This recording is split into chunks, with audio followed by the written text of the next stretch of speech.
Welcome, everyone, to episode 19 of the Chris Perish podcast. My name is Chris Perish.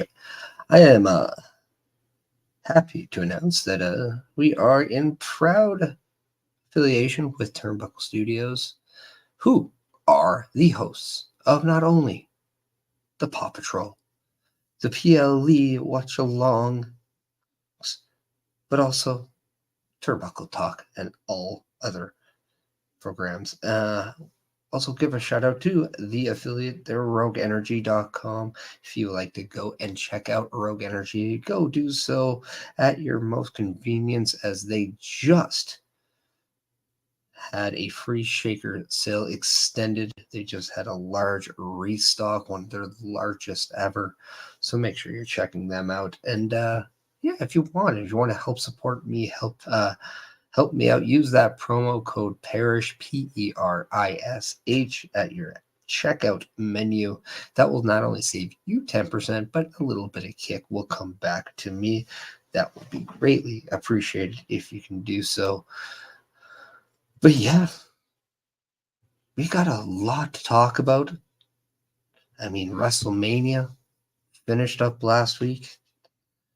We had a lot in between.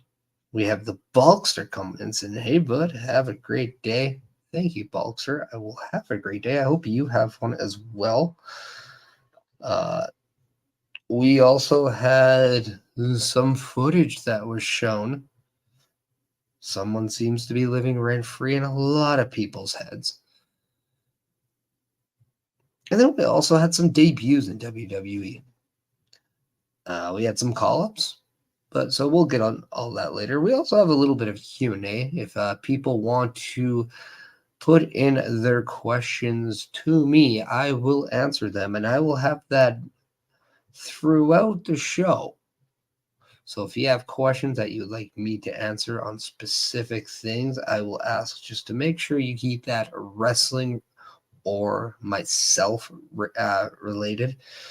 So if you have a wart on your hiney and you want to know how to get that out, I can't tell you. Go to a doctor maybe. But if you want to keep this wrestling and just Chris Perish related, whether or not you have questions about me as a podcaster, me as a wrestler, me as a performer in any way, please, open book. But let's get on to WrestleMania 40 and just kind of the takeaways from that show. We've talked a lot of nausea over, I don't know they say we, I just mean podcasting in general, nausea over WrestleMania 40, but I mean, it was. I mean, we're now a week after WrestleMania 40, and it's really hard to say that wasn't one of the best two-night WrestleManias WWE's ever put on.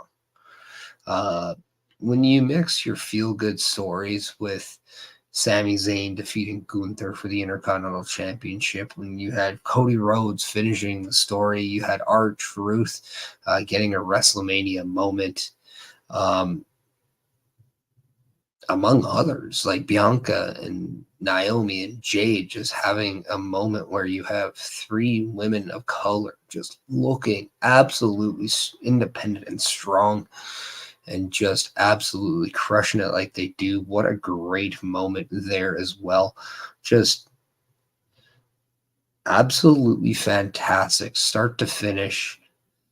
You saw a lot of stories come to an end. You had an era kind of come full circle. We now are a week past, and we find out that the spot that The Undertaker was used for in that Cody Rhodes Roman Reigns segment was actually slated to be Stone Cold Steve Austin, but an agreement just couldn't come to fruition. That's unfortunate because, man, how awesome would that have been, and how amazing would it felt when you heard that glass shatter and Lincoln Financial would just come unglued if the Texas rattlesnake made its way down. And we got one of those epic Stone Cold Stunner cells from The Rock once again. That would have been just a coup de grace on that whole thing. But at the end of the day, still an unbelievable moment. The pop when you heard that gong, when you heard the second gong, the lights went out and up here, and you see the Undertaker. Still absolutely amazing. But yeah, like bell to bell, great show. Jimmy and Jay getting, I think, far less love than probably they should. They did not put on, in my eyes, a match that I expected them to put in, but at the same time, I didn't dislike their match either. I thought it was a good match. But I mean, when you get a lot of good matches in WrestleMania, you're gonna look at other ones that maybe didn't reach your expectation. And I think there's a lot of matches there that also just exceeded expectation. And I think like the tag team ladder match was one of them. And I think the tag match between Santos and Dom versus Ray and Andrade, I think that match also exceeded expectation. So when you have matches like that, maybe that's where a little bit of the disdain to Jimmy and Jay. I don't want to say disdain; that's a bad word, but just they kind of wish that was a match that exceeded expectation as well. But yeah, I mean, amazing card. I enjoyed it. It's crazy that it took so long to get here and felt like it just vanished quickly.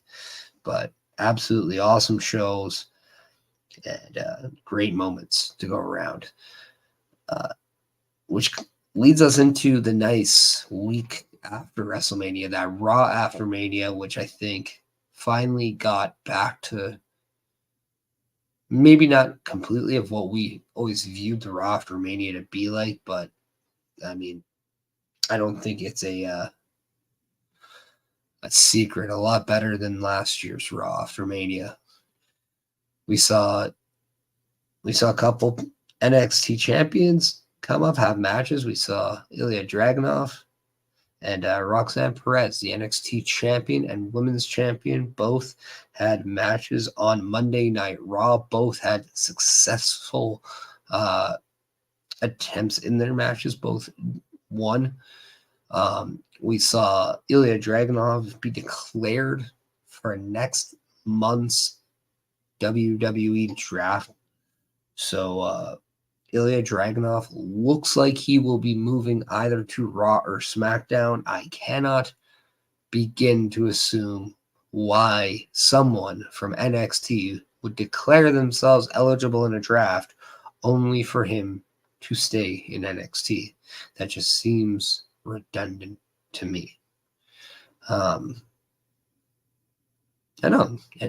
Your guys' thoughts on the WWE draft, kind of where go? Who would you like to see move? Whether it's NXT to a different roster, but also very much somebody from Raw or SmackDown going to NXT. I think if I was looking at this and I'm like, okay, I got the number one pick for all brands, it's hard not to pick a champion, but I think too, like right now, you'd have to also assume that there's something in place that if Ilya Dragunov was to be drafted, there's maybe a match to where he might not walk away with his championship and he would pass that torch on to someone else. But who? That's the big question. Who is that someone else? Is it Trick Williams? Is it Oba Femi?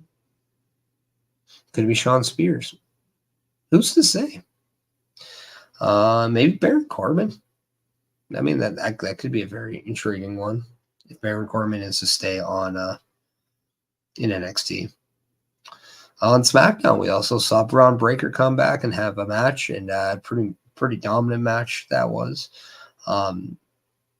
So it looks like his tenure with NXT is over on Tuesday. a rematch between Axiom and Nathan Frazier and the Wolf Dogs occurred for those NXT Tag Team titles, where on Tuesday, the Wolf Dogs lost the Tag Team Championships.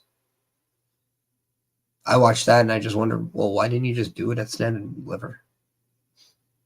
That's really my only pet peeve, I guess, about the whole thing. And then you could have had the rematch on NXT, and that could have been the farewell. But when the camera stopped rolling, Braun Breaker cut a mic and had some words for the audience, thanking him for the tenure and watching him grow in NXT since NXT 2.0 and the beginning of that. So a really cool moment there, and excited to see what Braun Breaker has kind of in his next chapter. Got a new theme. Not sure if I like it, but also part of me wonders that that's just a temporary theme, and we might see something with like words. So it's like a very, very good instrumental, or a very basic instrumental, but I do think maybe lyrics, maybe some words are being put to it so he can actually have a song. Much like when Batista had I Walk Alone, and then they made a new version with Saliva. And then actually it's more of a song rather than an instrumental. Also, speaking of new themes, AJ Styles and Bayley, new themes as well, as they debuted those at WrestleMania. What are people's thoughts about those new songs?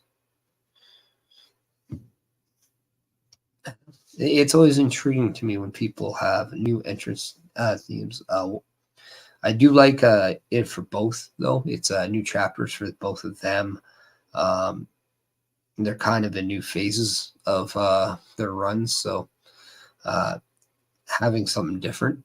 AJ Styles did say when he was interviewed with Chris Van Vliet, one of the reasons was the song was just too popular, and he wanted to change what people knew of AJ Styles. He wanted to go a little darker. He wanted a different sound for the new AJ Styles. So it makes a lot of sense. You can arguably say that maybe have that new theme when you came back, as that's kind of what they were doing. When he came back, they kind of had him kind of be more by himself and just a lone wolf type thing. So, but I mean, who's to say? I mean, I ain't going to complain about debuting something at WrestleMania. I mean, that's when you get that opportunity, that's pretty cool. But yeah, but later in SmackDown, we saw with the developing time of just the bloodline, as we saw the bloodline try to go into a locker room that is no longer for the tribal chief. It's for the American Nightmare, Cody Rhodes. The nice locker room there is meant for the WWE champion. As times are changing, it's a new era. But that didn't really sit well with Solo Sikoa, Paul Heyman, Jimmy Uso. However, there's a lot of things that apparently did not sit well with Solo Sikoa. Because later in the show, we saw Solo kind of say, like, hey, there's consequences for your actions. And Jay, you lost at WrestleMania. Although he said, you're my brother, I love you, the hug, he turns and walks away only for the debut of Tama Tonga, as he attacks Jimmy Uso from behind, as the two lay out Jimmy Uso. And as Paul Heyman is emotional about it in the locker room as he checks on Jimmy Uso, Tama Tonga comes up to Paul Heyman and says, these are orders from the tribal chief. So it looks like Jimmy Uso's out. Tama Tonga's in. So we're seeing instant changes to the bloodline following Roman Reigns' WrestleMania 40 championship loss. What do you guys think? Is this the end, or could we see something else? Main event, Jey Uso slated to face Finn Balor on Monday Night Raw is also the #1 contender to Damian Priest's World Heavyweight Championship. Also, did you guys know that the word heavyweight is not on the World Heavyweight Championship? Interesting, eh?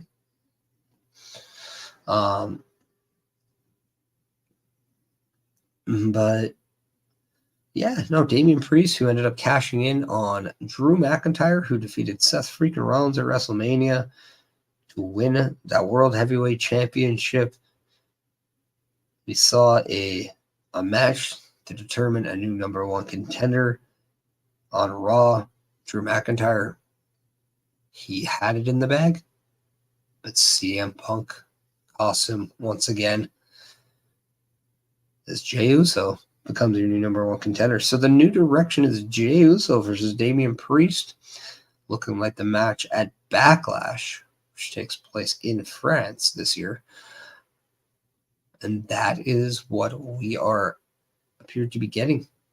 So your thoughts on that new direction now? We go from Seth Rollins and Drew McIntyre going into WrestleMania as your World Heavyweight title match. In the next PLE, we now have Jey Uso challenging for Damian Priest. Whereas on SmackDown, they had a couple of triple threat matches. And the winners of those, who we found out were AJ Styles, and with everybody saying, hey, night, yeah.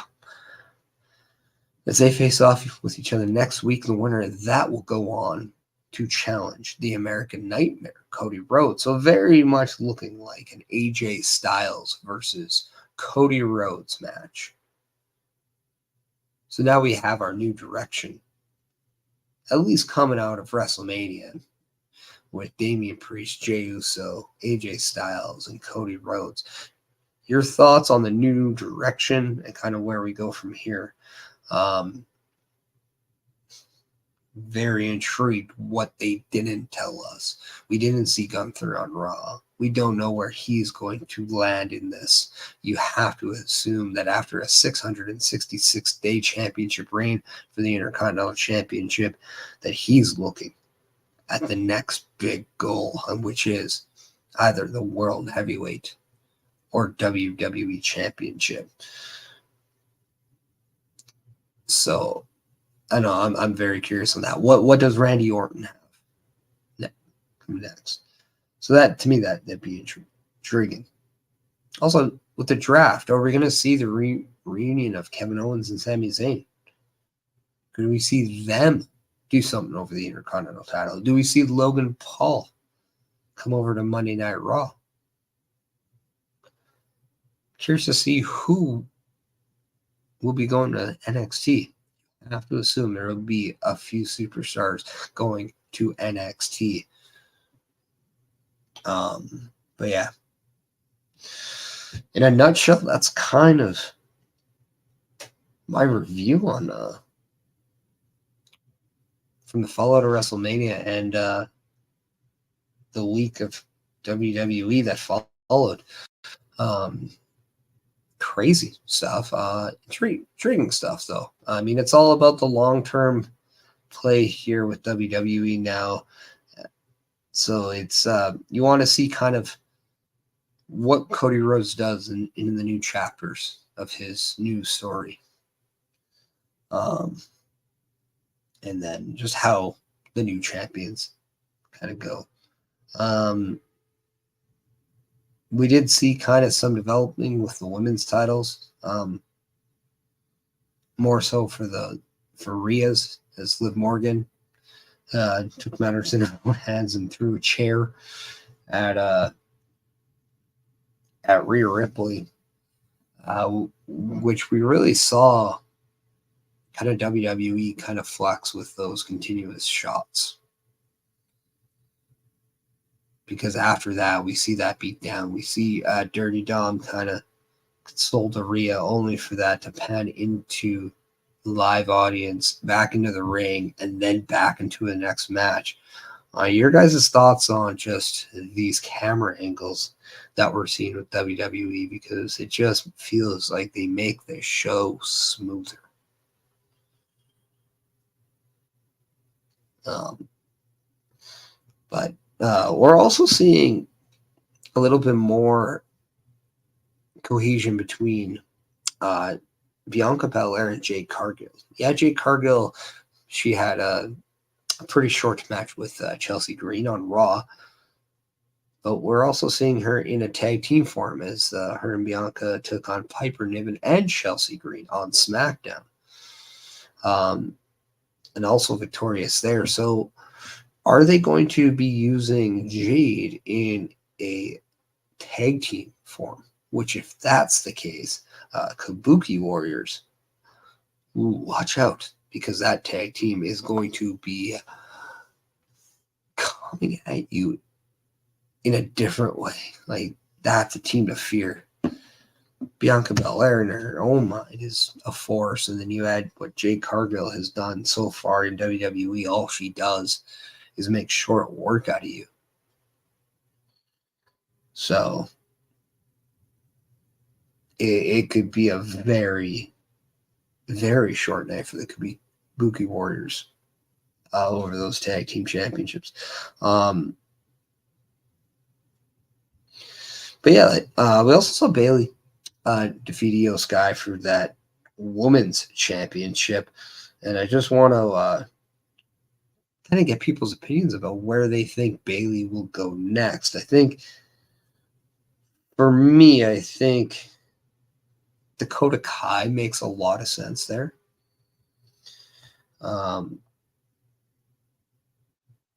But at the same time, I'm also okay if they want to go in a different direction. Now, this is the one part of SmackDown I was not able to catch, so I'm just going to pull up real quick kind of what we had with Bayley. And it looks like, as I'm just reading out here, she was interrupted by Tiffany Stratton, which also then led to a match between Naomi and Tiffany Stratton.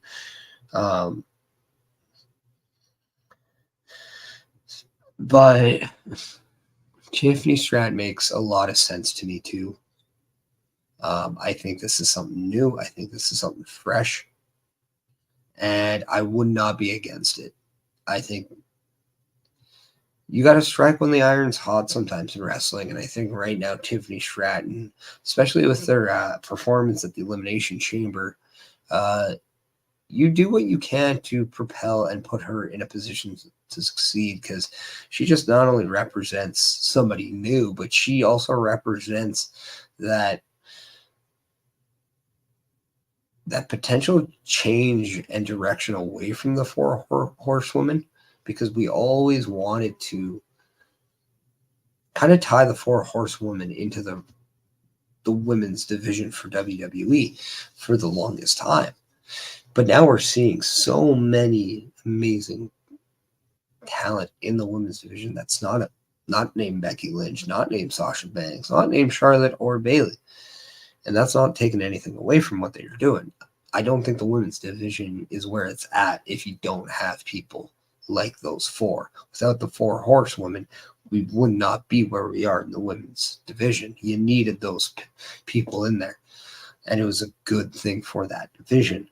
However, it's an even better thing to have those people and other people, especially the ones like Rhea Ripley, especially like Tiffany Stratton.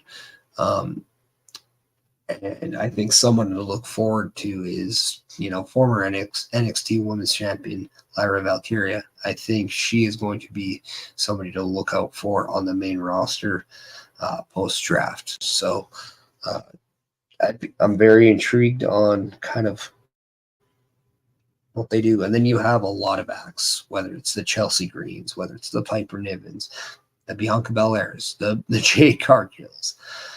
You got the Oscars, you got the Io Sky, you got your Kyrie Sanes, Shayna Baszler, Zoe Stark, like the list goes on.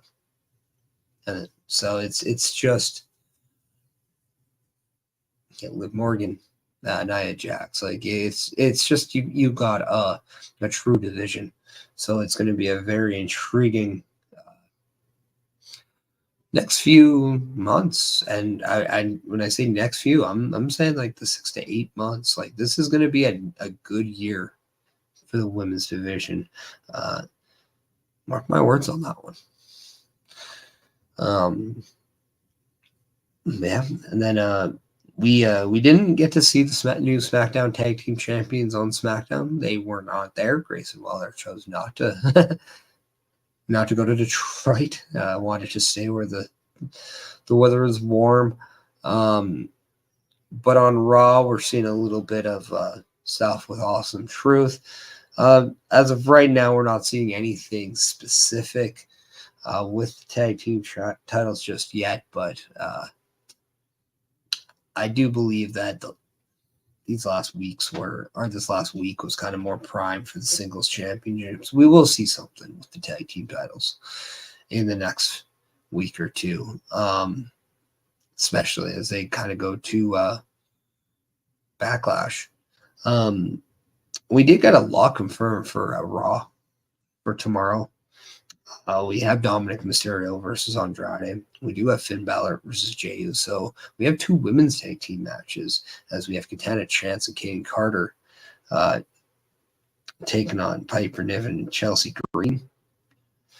And then we have Ivy Nile and Maxine Dupree going up against Candice LeRae and Indy Hartwell. We also have Rhea Ripley addressing the crowd, probably to talk about Liv Morgan. Cody Rhodes will be there. What will Damian Priest have to say about his match? Does he get involved in the Finn Balor Jey Uso match? You'd have to expect so. So yeah, going to be. Also, does somebody else get involved in that match? Could we see the Bloodline? Could we see Tama Tonga, Solo Sikoa? Could we see somebody new? My prediction, I think Jacob Fatu could be a Bloodline member, and I think we might see him kind of complete the new Bloodline. That way, we could see maybe Tama Tonga and Jacob Fatu and Solo kind of run wild for a bit. And then that would kind of force Jimmy and Jay to kind of get back together. What do you guys think? Part of me just wants to see them kind of stay separate. I love the work that Jey Uso's doing on his own, but I do love the Usos. So, yeah, I'm not too sure. But yeah, I mean yeah. But I think that kind of does a lot for that kind of what to expect for WWE. We were given some footage this past Wednesday on Dynamite, in regards to the Jack Perry CM Punk incident on Wembley Stadium's All In, and I'm just going to give my opinion on this because I am someone that isn't a avid watcher of AEW. I am a WWE guy. However, I do not want to see AEW like crap the bed. I do not want to see them do bad. There's a lot of people in that company I like watching. And there's a lot of people that I want to see do well. A friend of mine, Kat Von Hees, just recently appeared on a Ring of Honor taping. So that company does a lot of good things, and it allows opportunities to people who I care about and do good things. So, no, I don't want to see it do well. However, this whole story about CM Punk and his stuff there is just so silly to me. He goes on the MMA Hour with Ariel Helwani, who asks him about kind of what happened. And he gives his take. And then just days after WrestleMania, actually during the weekend, it was announced that we're going to see some footage from the incident.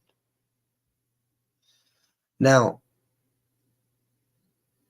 what we were told first about this incident really came from CM Punk. And three things kind of really stuck out. He said that Tony Khan wasn't much of a leader and that he didn't do much of anything in regards of issues. He flat out said that he told Tony Khan, he's like, either you do something about it or you're not going to like the way I handle it. He also then went on and said that he didn't punch anyone. He just choked somebody a little bit. Now, I've been in the locker room many times. I've seen my share of fights. I don't think what we saw was anything different than what's happened before. People, this things happen, man. You deal with a lot of egos, and sometimes you deal with a lot of different opinions, and sometimes things happen. Nobody got hurt. Nobody got sent to a hospital here. Now, the question is always Punk a liar, Punk on all this stuff. The narratives coming out of here are just hilarious to me because the people who don't like CM Punk are going to find a way to hate on him. The people who don't like Jack Perry are going to find a way to hate on him. The people who don't like Tony Khan are going to find a way to hate on him. The people who look at this from an honest outlook here will say, well, there's a lot of things that we didn't know. We don't have audio, so we don't know what was said. We don't know why it escalated the way it was because, by just looking on mannerisms, there shouldn't have been a reason to a push or anything violent. So what was said? Also, here's something I don't think a lot of people asked. What was the reason to why this happened? I mean, yes, we all know about circumstance, but we can't just watch this footage and just think that nothing created it, right? Like there were situations that there's a reason why CM Punk was asked to talk to Jack Perry. There's a reason why this conversation was taking place.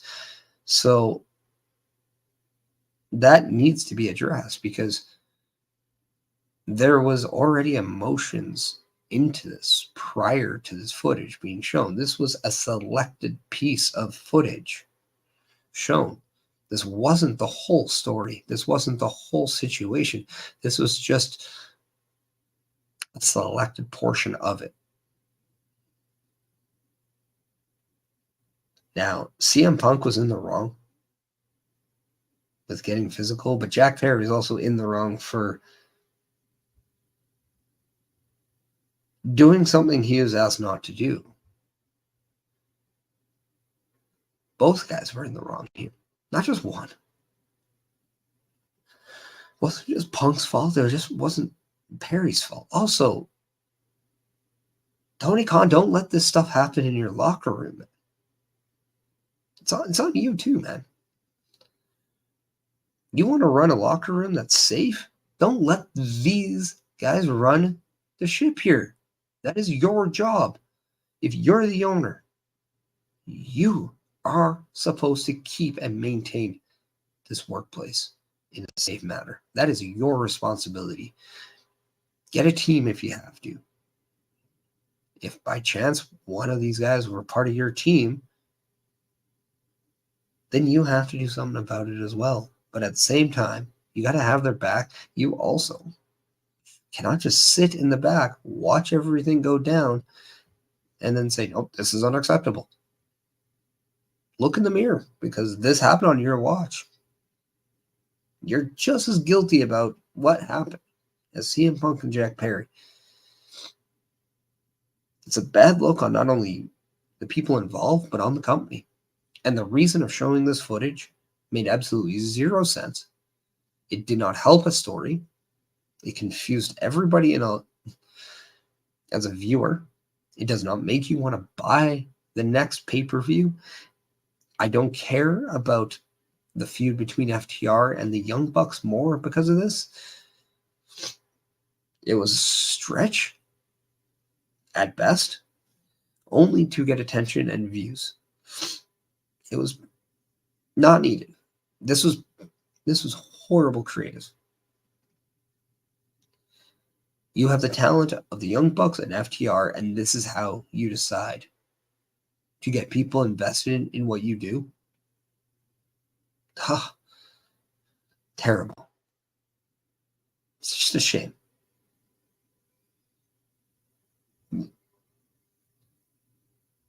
And the worst thing is, you're trying to vilify people who don't work for your company. You're trying to vilify people who are trying to do other things. Now we're seeing Jack Perry bringing the Chicago flag, wearing Crimea River.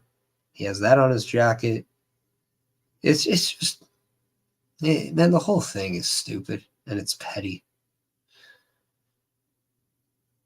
And I'd like to think as wrestling fans we're better than that. I like to think as people in 2024 we're better than that.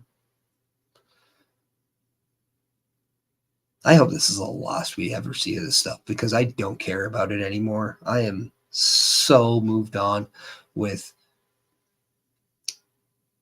what CM Punk was in AEW, because I'm enjoying what he is in WWE. I'm actually enjoying what Jack Perry's doing outside of this. I love the scapegoat thing. I think he has a little bit of attitude in his game now, and I think that's what we all wanted. But I just don't see the point of airing footage that really was not. It did nothing for anyone. For the long-term aspect of AEW and storylines, it didn't do anything. It was just a stupid decision.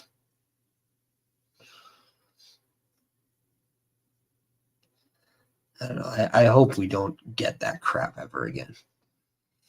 Because, yeah, fans, we want to see insider stuff. Yeah, as people podcasting, it gives us an opportunity to do what I'm doing right now, and that's talk about it. But I also have to tell you, as a professional wrestler, as someone that's worked in the locker room, it pisses me off. It really does. Because there's a level about our job that we do not air to the public. And that's part of it. So I just think it was a poor decision. I think it was just not smart. I just don't think it was good. And I don't think it was a good business decision. At the end of the day, I do not make as much money as the people involved when it comes to pro wrestling. I understand that, but at the same time, you can just be better. So, yeah. Moving on.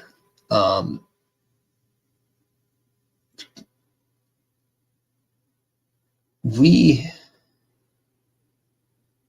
have so much to look forward to in wrestling. Just so much, people.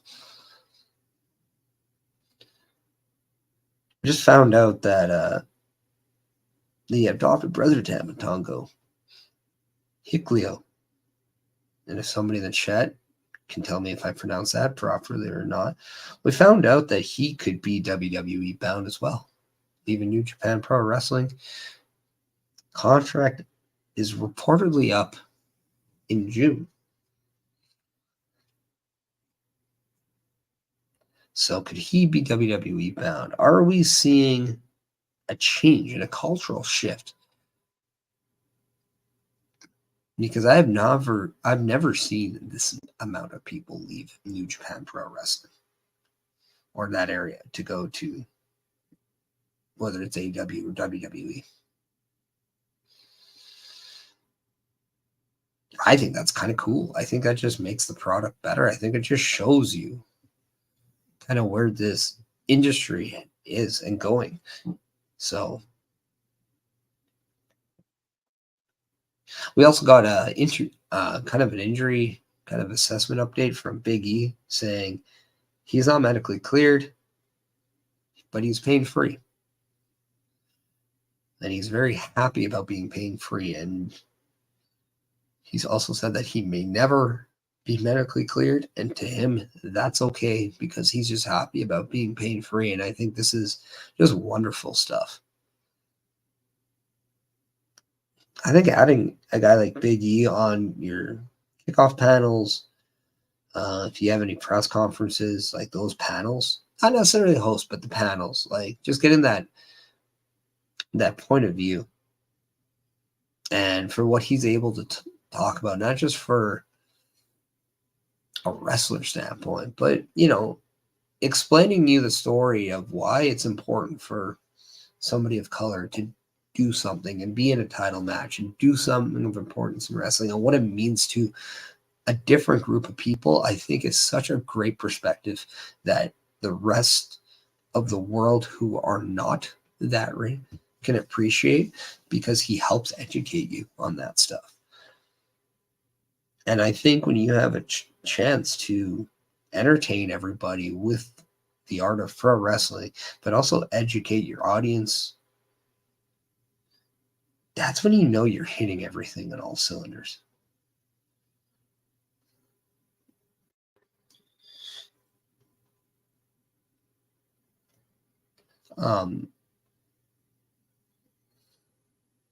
We also found out that both Seth Rollins, Becky Lynch plan on taking time off. Could be up anywhere between 4 weeks to 4 months. They also have contracts coming up. We also found out that Natalya, Finn Balor, Drew McIntyre, we also knew. There's a lot of contracts coming up. We also found out that WWE let go an executive who was partially responsible for allowing contracts to get this far into a point without them being renegotiated. So this just makes me more in that belief that we're going to see all of them re-sign with the company. The only one I can honestly expect to not re-sign, the only one that I think is believable not to re-sign could be Finn Balor. And that's only because I don't see Finn Balor ever getting an opportunity to be World Heavyweight Champion again. Like a legit shot, not just he gets a title match, but like in a legit plan. Like he is in the plans of higher up to be World Heavyweight Champion or WWE Champion. I just don't think they look at him as that guy anymore. So I think that could be somebody for Finn to say, well, I'm going to go somewhere else and hopefully I can be a champion there. Like that, to me, that's the only thing. But even then, I just don't know if he will.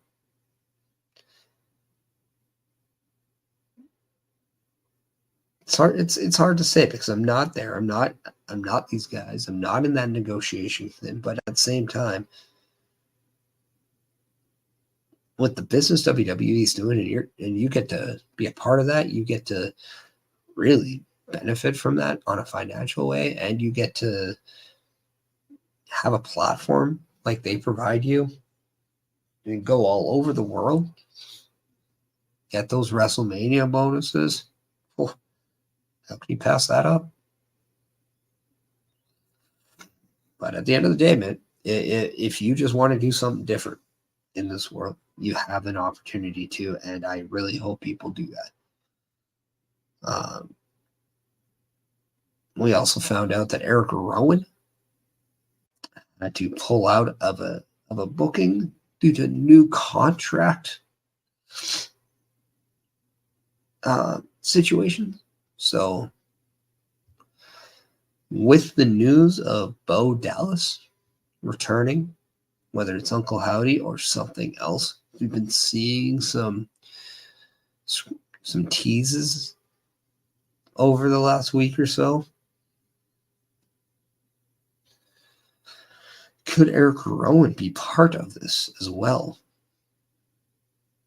The rumors is that they could form a Wyatt Six type of group. We've been hearing names like Alexa Bliss in the mix. Could Eric Rowan also be a part of this if that's exactly where we're going?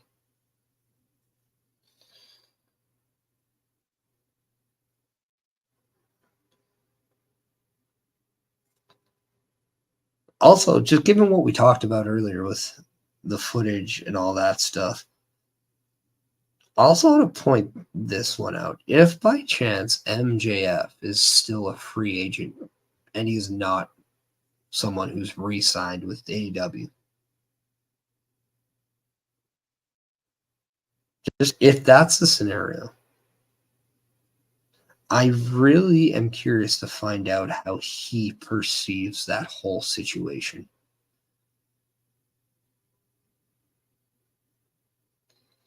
Because if he is not signed, I wonder if he cannot believe that's what they did. I really am curious to see how he views it. If he's somebody who's for the idea or completely against it. Because if he hasn't signed, now that's something I'm curious about.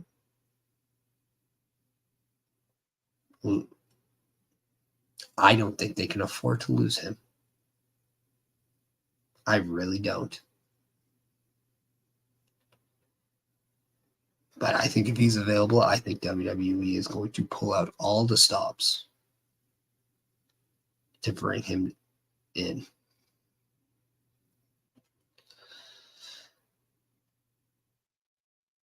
Now, we've covered a lot of things. I also want to give a shout out to the band Downstate because last Saturday I made my in-ring debut of the song that you see, or that you don't see, but you hear at the beginning of the Chris Perish podcast, throughout the outro of the Chris Perish podcast. That is a song that was debuted alongside with a new entrance video that I created, which I was very happy and proud for. So I just want to give a shout out to the band Downstate for that, as it's now a wrestling theme as well as the soundtrack to the Chris Perish podcast. So thank you, Downstate. I appreciate that, and always just great work. That guitar solo is lit, people. But yeah, that's gonna wrap up kind of this episode of the Chris Perish podcast. I just want to give a shout out to my friends over at Turnbuckle Studios, where tomorrow you can find Turnbuckle Studios on both their Twitch and on their YouTube at YouTube_studios with the Paw Patrol as they survey the wrestling scene on Monday nights. As the Paw Patrol covers Monday Night Raw, we will see a run-in Perish tomorrow night, and then and we got something for you. You know, everybody has their designs for when they go to the bathroom. Well, I believe we have a design made for a Perish run-in. And I must say, it's too sweet. But also Turnbuckle Talk every Tuesday at 8:05 p.m. Eastern with co-host Carl Carafel and Chris Best, and usually OMD sometimes other people as well, as they talk about a variety of different topics that you might not be thinking about, but they got you covered. So it's always a great listen, a great time there. So make sure you're checking out Turnbuckle Talk on Tuesdays. You can also watch or support Chris Best with all his stuff, whether it's the Saturday Night Gaming, whether it's his WWE 2K 24 My Rise, or his Uncharted stuff. So go check out that. So not only on the Turnbuckle Studios platform, but also on his Chris Best platform as well.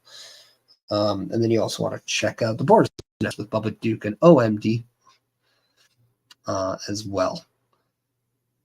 Once again, if you want to power through all this content, you need some energy, make sure you're checking out Rogue Energy.